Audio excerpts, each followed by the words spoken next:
Halo Bapak Ibu, Assalamualaikum warahmatullahi wabarakatuh. Perkenalkan, nama saya Aji Mary Anggraini dari SD Negeri 2 Jogomulyan, CGP Angkatan 11 Kabupaten Malang. Inilah aksi nyata saya dalam modul 1.4. Di sini saya akan mengimplementasikan budaya positif dan berbagai pengalaman pada rekan sejawat. Di sini saya akan berbagi pengalaman kepada Bapak Ibu guru di sekolah saya. Bapak Ibu, sebelum menuju ke video aksi nyata saya, inilah rancangan tindakan aksi nyata saya dalam budaya positif. Di sini ada latar belakang, tujuan, lini masa tindakan yang akan dilakukan dan dukungan yang dibutuhkan. Bapak Ibu, inilah implementasi budaya positif di sekolah yang saya terapkan. Baik anak-anak, selamat pagi. Sebelum kita masuk ke kesepakatan kelas, kita tepuk semangat dulu, mau? Baik, kita tepuk semangat. Tepuk semangat.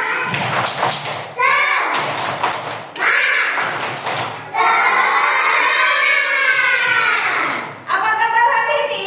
Baik. Sehat semuanya, Nak? Baik. Anak-anak, terima kasih untuk hari ini. Anak-anak sudah luar biasa, sudah hebat semuanya, Nak. Hari ini kita akan melakukan kesepakatan kelas. Apa itu kesepakatan kelas? Kesepakatan kelas itu hal-hal yang harus disepakati di kelas dan dilakukan bersama-sama. Bolehkah melanggar kesepakatan kelas? Tentunya boleh. Waduh, boleh. Loh, kok boleh melanggar kesepakatan kelas? Nah, kesepakatan dibuat supaya anak-anak itu bersikap menjadi baik. Jadi kesepakatan kelas yang disepakati harus dilaksanakan dengan baik. Ya. Baik, anak-anak. Sekarang Bu Guru akan memberikan kertas jempol. Wah, ini kesukaannya anak-anak. Kertas jempol yang harus anak-anak tulis kesepakatan kelas apa nih yang harus kita lakukan bersama-sama. Misalnya harus piket, Bu. Misalnya jaga kebersihan kelas, Bu. Misalnya lagi datang tidak terlambat, Bu. Misalnya lagi mendengarkan saat Bu Guru menjelaskan. Nah, misalnya lagi menghargai teman. Nah, sesama teman tidak boleh saling bully ya. Tidak membuli teman boleh, nulis itu. Tidak membuli teman boleh. Nah,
menjadi kelas yang nyaman. Nah, anak-anak sudah hebat menulis kesepakatan kelas yang ada yang tanggung jawab. Ini apa ini? Oh, harus ingat tidak boleh membuang sampah sembarangan. Nah, harus disiplin, menghargai teman. Nah, ini akan Bu Guru tempel dan harus dilaksanakan anak-anak. Jadi anak-anak harus mengingat apa yang sudah disepakati. Baik, sekarang coba tepuk semangat.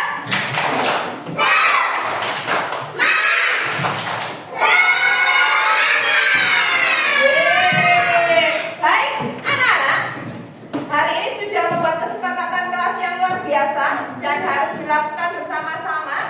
Dan terima kasih untuk hari ini dan selalu semangat, selalu sehat. Anak-anak habis ini setelah ini istirahat ya. Sebelum istirahat kita berdoa dulu. Duduk semuanya, disiplin 1 menit. Sebelum istirahat, mari kita berdoa.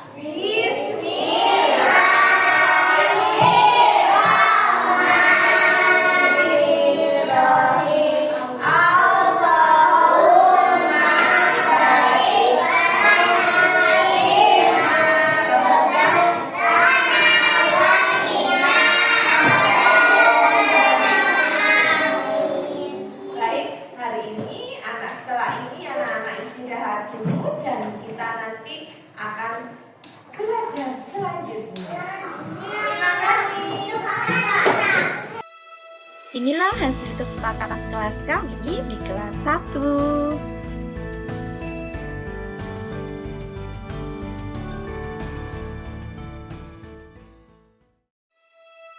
Setelah tadi implementasi budaya positif terhadap siswa maupun di sekolah, sekarang waktunya berbagi pengalaman pada rekan sejawat di SD Negeri 2 Jogomulya. Assalamualaikum warahmatullahi wabarakatuh. Waalaikumsalam warahmatullahi wabarakatuh. Yang terhormat Ibu Kepala Sekolah SD Negeri 2 Jogomulya atau yang mewakili Bapak Ludi, selamat datang. Dan yang kami hormati Bapak Ibu Guru SD Negeri 2 Jogomulya. Di sini saya akan melakukan pengibasan modul 1.4 budaya positif di dalam guru penggerak angkatan 11. Baik Bapak Ibu, langsung saja. Di sini saya tidak banyak memperkenalkan diri karena Bapak Ibu semua sudah kenal dengan saya. Baik, Bapak Ibu, di sini yang pertama, apakah Bapak Ibu setuju dengan beberapa statement yang ada, pertanyaan pemantik yang ada di depan ini? Hukuman dapat mendisiplinkan anak. Bapak Ibu apakah setuju? Nanti kita akan bahas di belakang. Oh, setuju. Yang kedua, pemberian hukuman dengan hal positif seperti membaca atau membersihkan halaman sekolah dapat meningkatkan disiplin anak. Bapak Ibu setuju? Oh, setuju lagi. Baik, yang ketiga, memberi penghargaan dapat meningkatkan motivasi belajar anak.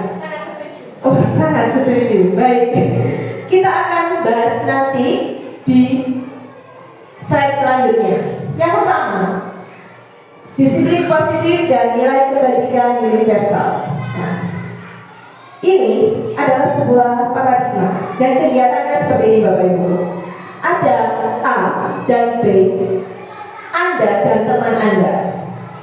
Saudara secari kertas. Ketika Bapak Ibu punya secari kertas dan Bapak Ibu genggam, dan ketika genggaman ini yang Bapak Ibu anggap penting, dan saat itu ada yang merayu Anda, merayu dengan caranya membujuk, mengancam, menghardik, merayu, menyuap, dan apa saja agar Bapak Ibu kepala tangannya itu terbuka. Nah, ketika itu, apakah Bapak Ibu tertarik untuk membuka sesuatu yang penting diminta dari Bapak Ibu? Nah, langsung Bu Eva, insya Allah tidak. Ya, betul sekali. Jangan ya Bu. Jadi, ketika kita membuka mempunyai sesuatu, apapun itu sudah kita genggam, jangan sampai kita berikan, gitu ya. Karena sesuatu itu berguna untuk kita dan untuk kalau itu tidak boleh dibagi, ya jangan dibagi. Nah, karena itu penting untuk hidup kita, misalnya sendiri. Nah, untuk disiplin positif, di sini ada beberapa teori kontrol. Teori kontrol itu teori kontrol pilihan itu dari Dr. William Glasser. Dan ini banyak sekali ya Bapak Ibu. Jadi bisa dilihat dari tabel tersebut, yaitu yang pertama, dari teori ini Anda tidak bisa mengontrol orang lain, hanya Anda yang bisa mengontrol diri Anda. Jadi diri Anda sendiri ini yang mengontrol adalah diri Anda sendiri. Orang lain pun bisa kita motivasi, tapi untuk kita kontrol itu sulit. Dan selanjutnya, semua perilaku itu memiliki tujuan. Nah, sebelum kita ke situ, di bawahnya ada makna disiplin. Nah, makna disiplin di sini belajar kontrol diri dengan menggali potensi kita agar tercapai tujuan mulia, yaitu sesuatu yang menjadikan seseorang itu kita inginkan berdasarkan nilai-nilai yang kita hargai.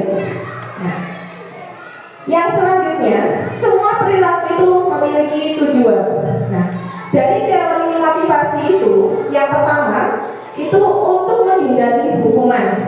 Nah, motivasi ekstrinsik dari motivasi intrinsik itu ada dua, yaitu untuk menghindari hukuman dan untuk mendapat imbalan. Itu motivasi ekstrinsik, itu adalah motivasi dari luar. Dan motivasi yang kedua itu intrinsik, itu dari dalam kita sendiri. Yang ketiga, untuk menghargai diri sendiri, itu motivasi dari diri sendiri. Yang selanjutnya, nilai-nilai kebajikan universal itu bisa kita wujudkan bagaimana di sekolah, itu melalui keyakinan kelas. Jadi kita di kelas, kita itu bisa membuat sebuah keyakinan kelas.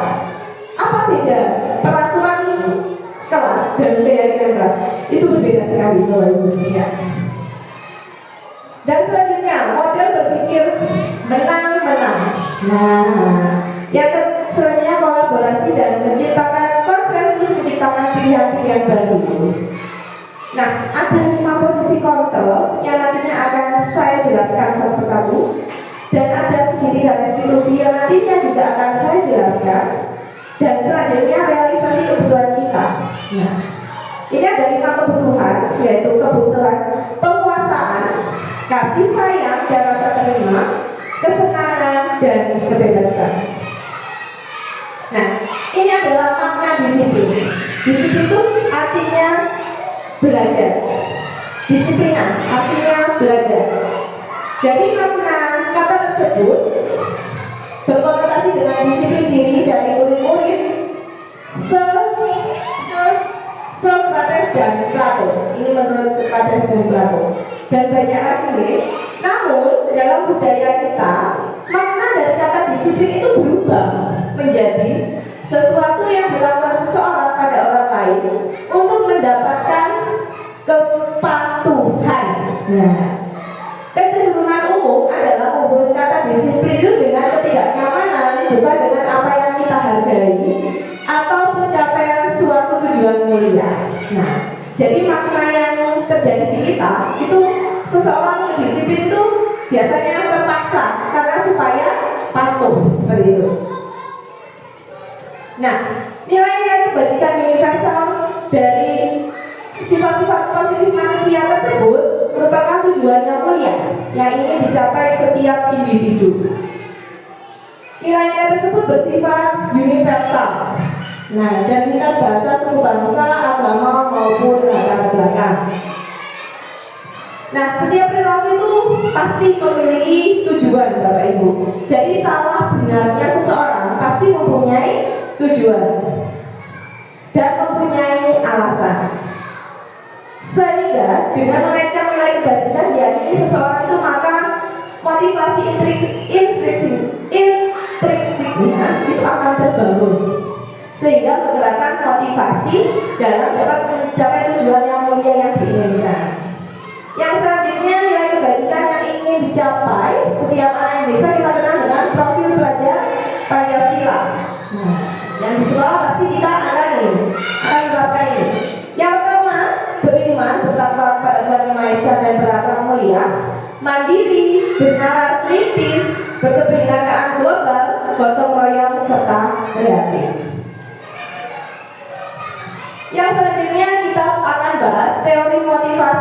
hukuman, dan penghargaan serta restitusi.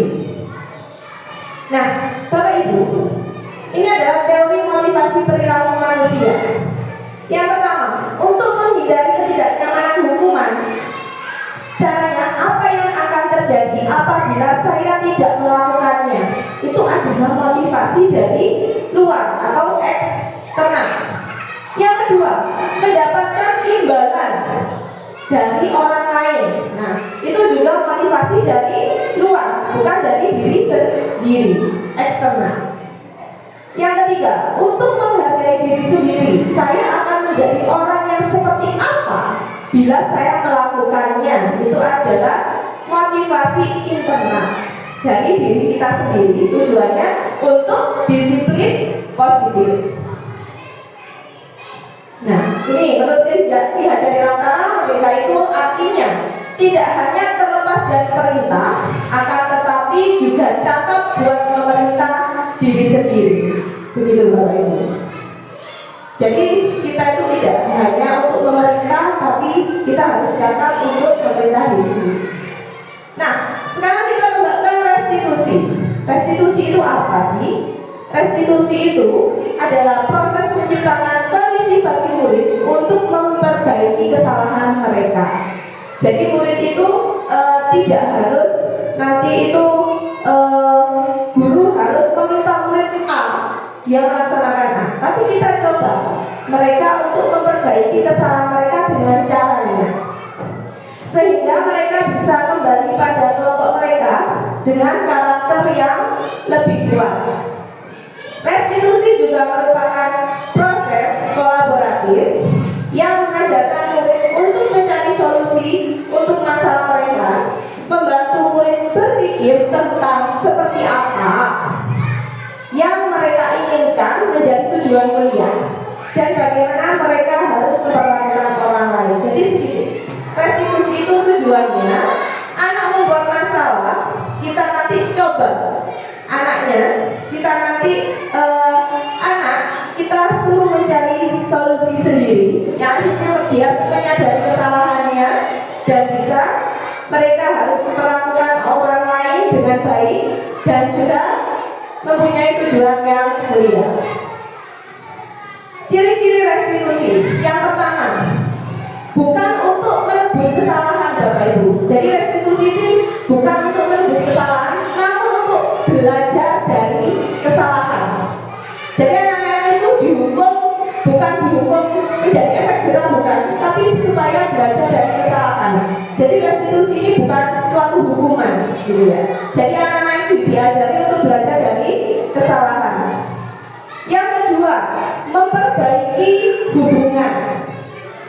Yang ketiga, tawaran bukan paksaan. Jadi kita memberikan opsi Bapak Ibu. Jadi ketika menyelesaikan masalah, kita memberikan opsi, tawaran bukan paksaan. Lalu yang keempat, restitusi menuntut untuk melihat ke dalam diri. Restitusi mencari kebutuhan dasar yang mendasari tindakan. Restitusi diri adalah cara yang paling baik. Jadi restitusi diri itu yang cara yang terbaik. Restitusi itu fokus pada karakter, bukan tindakan anak. Jadi fokus pada karakter anak, bukan tindakannya. Dan restitusi ini fokus pada solusi, ya. Jadi saya ingatkan kembali, fokus pada solusi, bukan ke hukuman.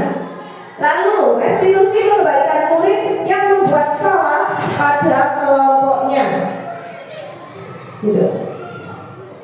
Nah, selanjutnya keyakinan kelas. Nah, keyakinan. Mengapa tidak peraturan saja? Mengapa harus keyakinan kelas? Gitu ya. Jadi mengapa tidak peraturan? Yang pertama, mengapa kita peraturan harus menggunakan helm mengendarai roda 2? Nah, coba Bapak Ibu saya tanya, mengapa kita memiliki peraturan harus menggunakan helm saat mengendarai kendaraan roda 2? Supaya apa kira? Supaya aman, nyaman, nah, menjaga keselamatan gitu ya Pak Komar ya. Tidak ditilang. Nah, itu. Jadi Pak Komar itu sudah menyadari bahwa ternyata itu salah dan mempunyai solusi dan punya alasan sendiri. Dan mengapa kita memiliki peraturan 3M, menggunakan masker, mencuci tangan, dan menjaga jarak 1,5 meter? Tentunya pasti punya alasan. Nah, dan Bapak Ibu juga pasti mempunyai solusi sendiri. Alasannya pasti untuk kesehatan, supaya tidak tertular virus. Nah, saya melakukan seperti itu, Bu. Saya tidak mau sakit, alasannya pasti itu. Dan selanjutnya yaitu, mengapa kita harus datang tepat waktu pada saat mengikuti pelatihan? Nah, tentunya Bapak Ibu juga punya alasan dan punya solusi sendiri-sendiri, pastinya saya yakin. Nah, jadi seketika restitusi ini kita mempunyai pertanyaan-pertanyaan kepada anak dan kepada diri kita sendiri untuk mendukung motivasi intrinsik, kembali ke nilai-nilai keyakinan kelas. Kalau peraturan, Bapak Ibu, peraturan itu kan dibuat oleh, misalnya oleh sekolah, oleh guru, yang harus dipatuhi anak-anak. Tapi anak-anak tidak berperan dalam peraturan, tapi dalam keyakinan kelas anak-anak ini berperan, Bapak Ibu. Jadi anak-anak kita pancing untuk membuat peraturan di kelas, tapi bukan peraturan, namanya keyakinan kelas. Nah, ini contohnya kesepakatan kelas. Coba Bapak Ibu, kesepakatan kelas di sini, misalnya datang tepat waktu, mengucapkan salam, dan lain sebagainya. Nah, tapi murid-murid yang semangat belajar kesepakatan kelas. Nah, seperti itu ya. Nah, ini Bapak Ibu, peraturan dan keyakinan kelas ini yang membedakan. Selalu kembalikan buku ke tempatnya, tapi keyakinan kelasnya di sini kita wujudkan dengan tanggung jawab. Dilarang mengganggu orang lain. Nah, ini kita wujudkan dengan menghormati orang lain. Jadi kata-katanya lebih familiar untuk anak-anak, lebih nyaman untuk anak-anak, dan anak-anak bisa bermakna dalam dirinya. Seperti itu. Dihukum oleh penghargaan. Nah, sebenarnya menurut Bapak Ibu, penghargaan itu sebenarnya bisa menjadi motivasi, juga bisa ada kelemahannya. Pertama, jika mendapatkan penghargaan, anak-anak akan lebih termotivasi. Seperti itu ya Bapak Ibu.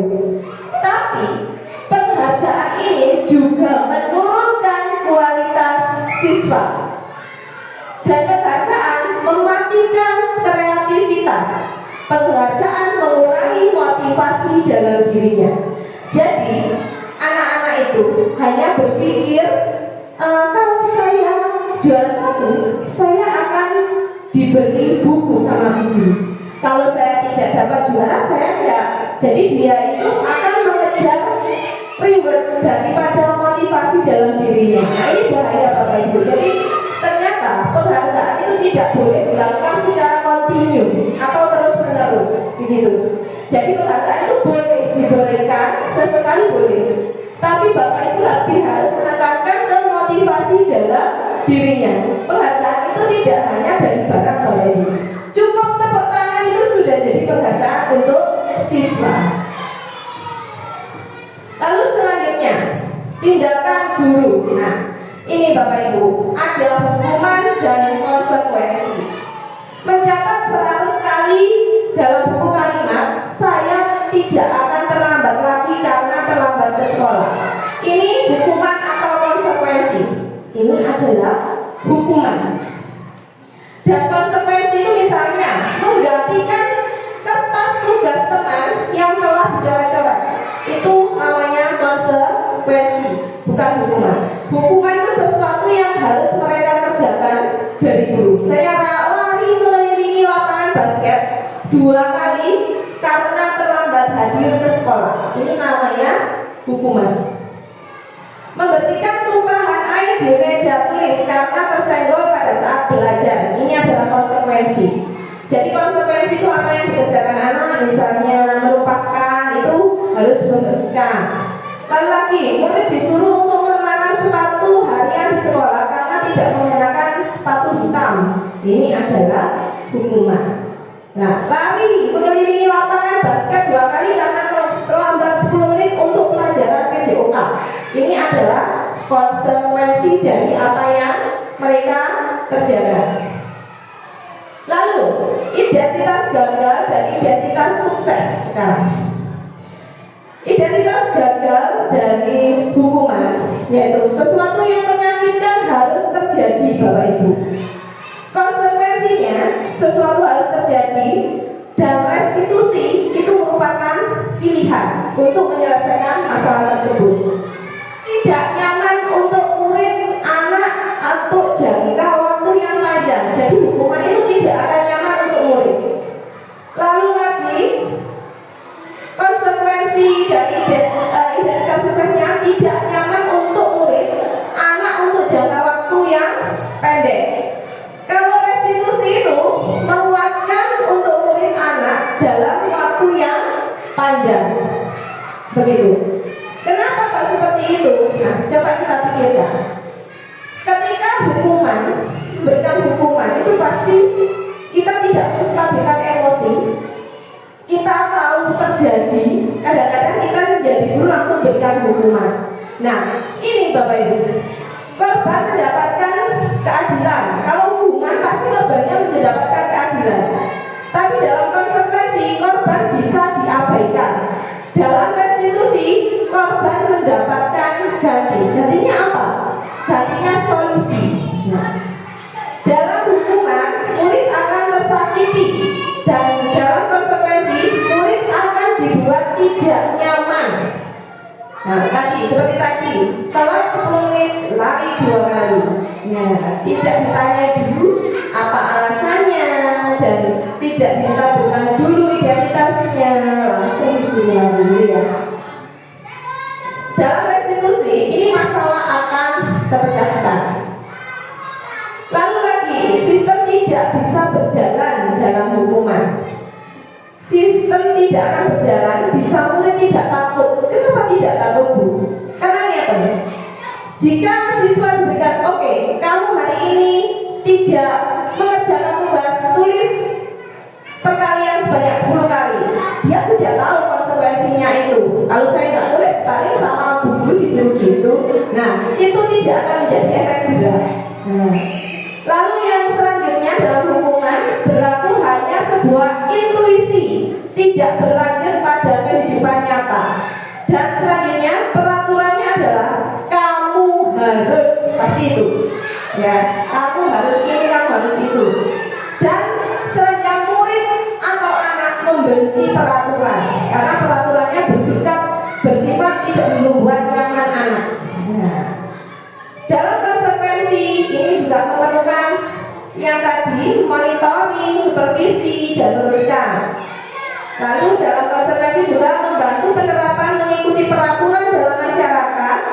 Dan pertanyaannya yaitu apa peraturannya? Mampukah kamu melakukannya? Terima kasih.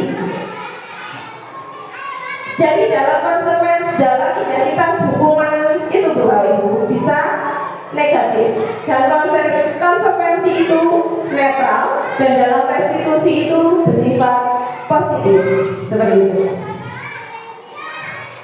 Dan selanjutnya kebutuhan dasar manusia dan dunia berkualitas. Nah, manusia Bapak Ibu tentunya punya dasar kebutuhan.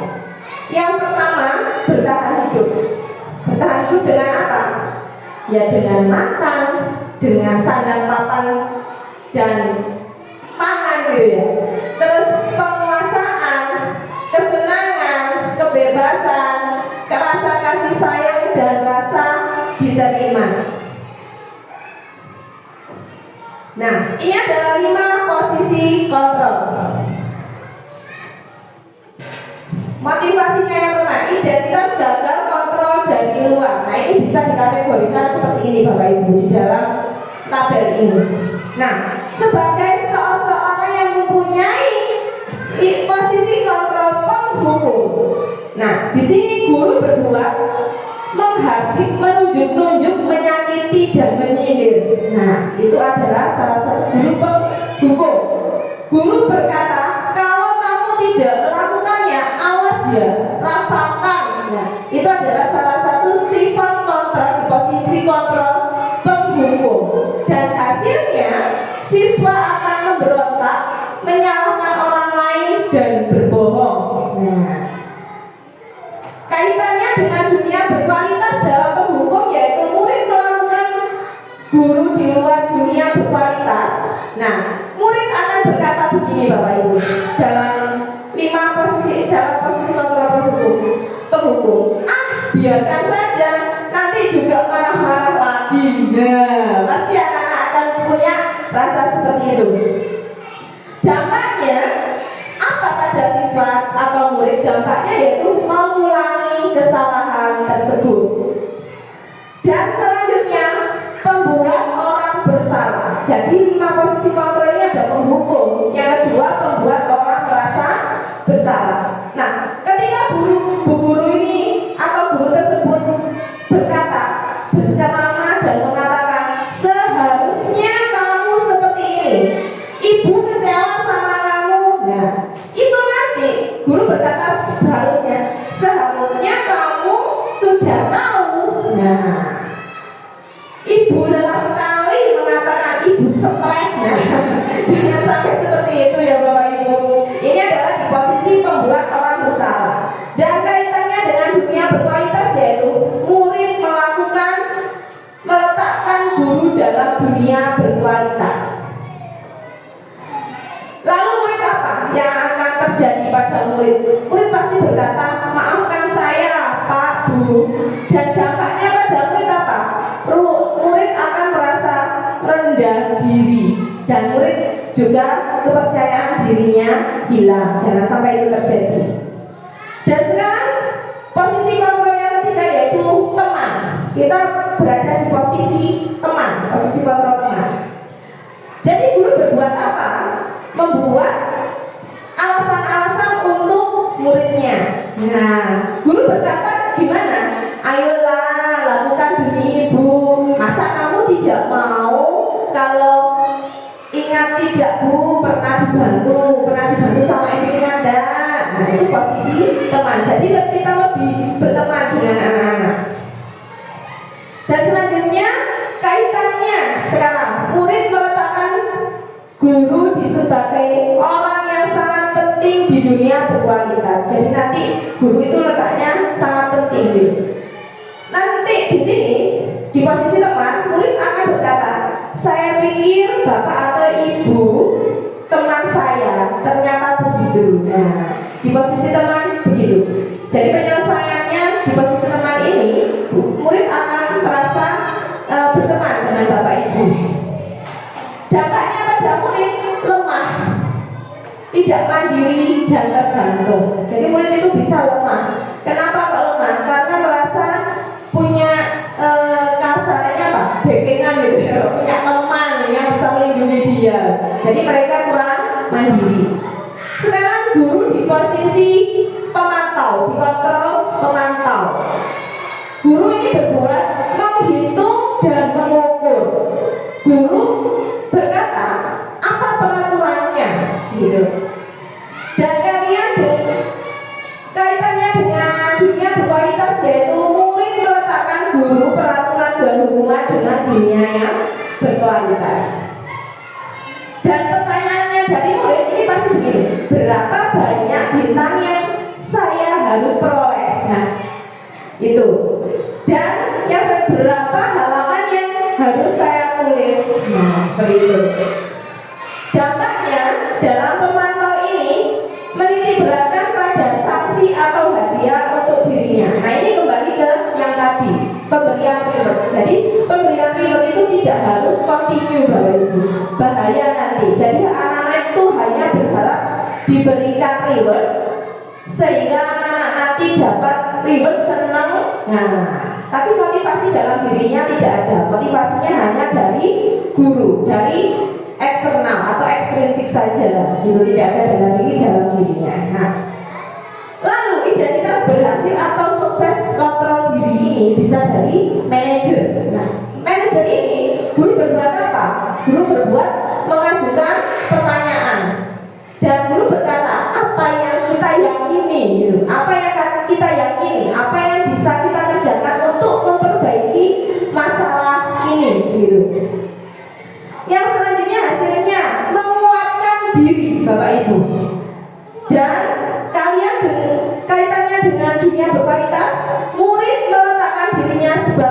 individu yang positif. Nah, individu yang positif dalam dunia berkualitas.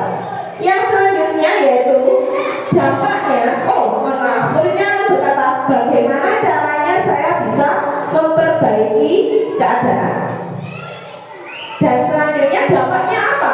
Dampaknya yaitu mengevaluasi dirinya dengan bagaimana caranya memperbaiki diri. Dan mereka akan menemukan solusinya sendiri dengan dibimbing oleh guru. Nah, ini adalah perbedaannya Bapak Ibu. Perbedaan dari penghukum pembuat merasa bersalah. Yang pertama, saya kecewa sekali dengan kamu. Nah, ini adalah membuat rasa bersalah. Dikontrol membuat rasa bersalah. Yang selanjutnya, kamu tidak benar melakukannya. Nah, ini dari posisi lima kontrol penghukum. Dan selanjutnya, ayolah lakukan demi bapak atau ibu. Nah, ini di posisi teman. Nah, selanjutnya, bagaimana kamu bisa menyelesaikan masalah ini? Ini dalam posisi manajer. Nah, ini selanjutnya, kamu selalu yang paling terakhir. Ini sebagai penghukum. Nah, Bapak Ibu tolong ini sebagai penghukum lebih baik kita kurangi begitu ya Bapak Ibu, karena bisa menyakiti hati anak.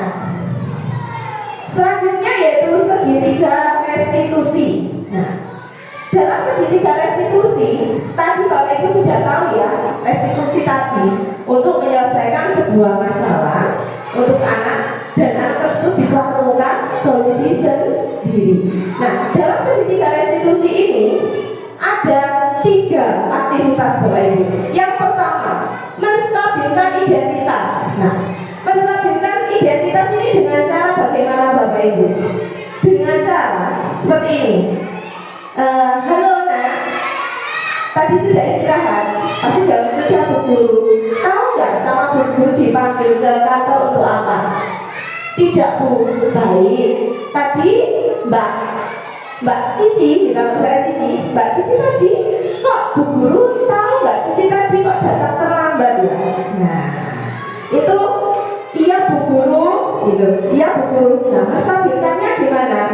Baik, itu perbuatan salah atau benar? Salah, iya. Baik, setiap orang itu mempunyai kesalahan. Setiap orang wajar wajar melakukan kesalahan. Tapi alangkah baiknya, nah seperti itu Bapak Ibu. Jadi Kak langsung, kenapa kamu terlambat? Kamu bangun kesiangan ya? Nah, enggak seperti itu. Jadi kita kaji mereka dengan menyadarkan mereka atas kesalahannya. Menstabilkan identitasnya di mana? Di kata-kata. Nah, setiap manusia itu pasti melakukan kesalahan. Nah, kita stabilkan di situ. Nah, supaya emosinya turun. Ketika anak berkelahi, pasti kan emosi. Nah, baik. Nah, kenapa sih berkelahi? Kalau langsung seperti itu, tentunya Bapak Ibu kalau posisi langsung kita tanya, itu pasti nanti anaknya semakin emosi. Nah, kita stabilkan emosinya dulu, kita dengan menstabilkan identitas. Lalu kita tanyakan keyakinan. Nah, keyakinan ini apa? Kita tanyakan keyakinan kelas. Di kelas ini kita pasti punya keyakinan kan? Nah, coba kamu kira-kira keyakinan kelas yang mana yang tidak kamu kerjakan hari ini? Disiplin Bu, misalnya karena saya datang terlambat. Nah, itu adalah menanyakan keyakinan kelas apa yang tidak mereka lakukan. Lalu selanjutnya validasi kebutuhan. Nah, tentunya ini kamu tentunya punya alasan untuk melakukan itu, begitu ya Bapak Ibu. Jadi kita tanya kepada mereka, tentunya kamu punya alasan karena melakukan hal tersebut, misalnya, iya Bu Guru, alasan saya seperti itu. Pasti mereka menjawab. Nah, dari alasan tersebut kita validasi kebutuhannya. Adakah cara yang lebih efektif untuk mendapatkan apa yang kamu butuhkan? Jadi dalam segitiga restitusi ini, anak yang mempunyai masalah itu akan menyelesaikan masalahnya dengan sendiri. Mereka kita tanya, apa yang kamu misalnya, saya tidak main HP Bu, saya tidurnya tidak malam-malam. Nah, oke. Nah, ketika siswa itu menemukan solusinya sendiri, maka kita yakinkan kapan sih nak kalian kerjakan seperti itu. Mulai kapan yang akan kalian kerjakan? Begitu. Jadi, Bapak Ibu, ketika anak punya masalah, kita usahakan mereka motivasi dalam dirinya kita gali, gitu ya. Jadi apa keyakinan kelas kita ingatkan dan kita stabilkan emosinya, kita stabilkan identitasnya, lalu kita bimbing anak untuk menemukan solusinya sendiri.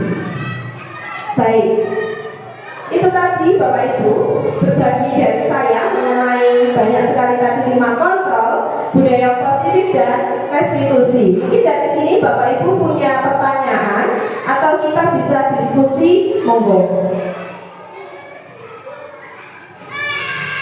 Ya, monggo Bapak Ibu.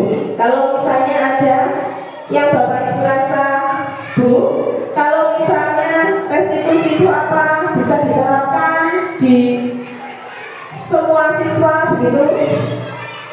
Bagaimana, Bu Eva, Bu Risa? Ada, mungkin kita diskusi saja.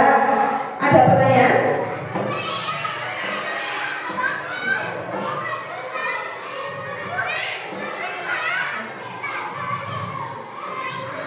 Ya.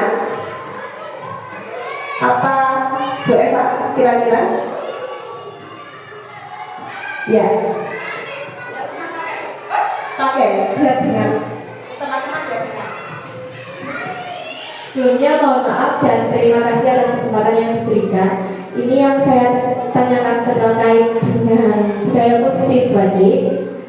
Kebetulan di kelas 2 itu saya sudah membuat kesepakatan kelas seperti yang tadi Bu Haji tanyakan. Nah, kita membuatnya bersama-sama Bu Haji. Tetapi selama ini saya amati ternyata anak-anak itu masih ada, bahkan jumlahnya juga bisa dikatakan banyak yang melanggar dari kesepakatan yang telah kita buat bersama. Nah, kira-kira mungkin ini bisa kita diskusikan bersama tadi. Bagaimana sih cara menanamkan kesadaran diri kepada siswa supaya mereka bisa untuk melaksanakan keyakinan kelas yang telah kita buat bersama. Mungkin bisa kita diskusikan bersama. Terima kasih. baik, terima kasih Bu Eva. Mungkin Bu Eva tadi kesulitan mengontrol anak di kelas karena banyak yang melanggar dalam keyakinan kelasnya. Bu Eva, kita kembali lagi ke 5 posisi kontrol.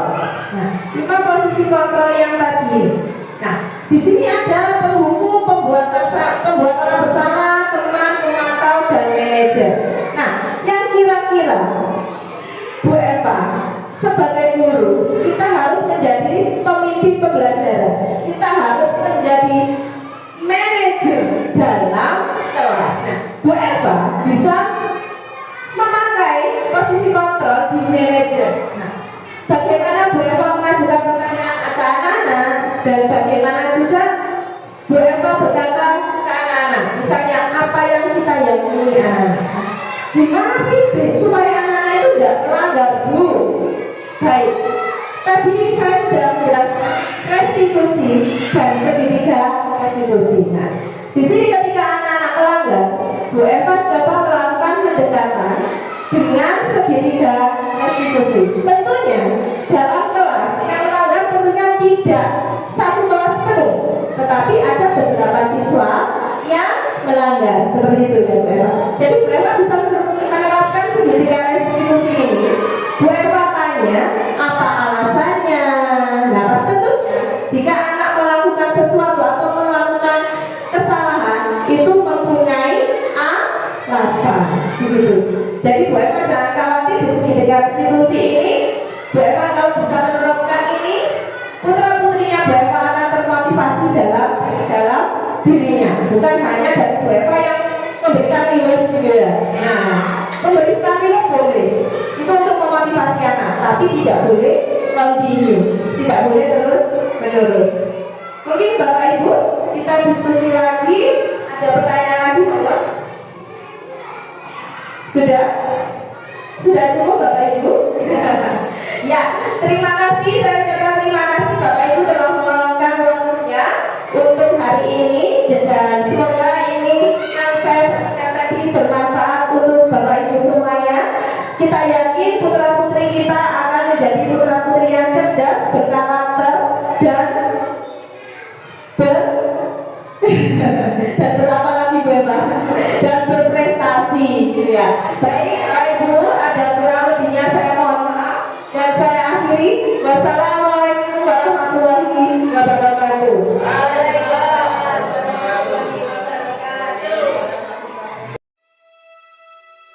Sekian video aksi nyata dari saya dalam modul 1.4 budaya positif, dan tidak lupa saya ucapkan terima kasih yang sebanyak-banyaknya dan sebesar-besarnya kepada siswa-siswi SD Negeri 2 Jogomulyan beserta tentunya Dewan Guru tercinta Guru SD Negeri 2 Jogomulyan yang telah memberikan banyak dukungan dan motivasi sehingga saya bisa menyelesaikan tugas dengan baik dan termotivasi lebih baik lagi. Terima kasih Bapak Ibu, dan kami ucapkan terima kasih Bapak Ibu telah menonton video saya. Saya ucapkan sekian terima kasih. Wassalamualaikum warahmatullahi wabarakatuh.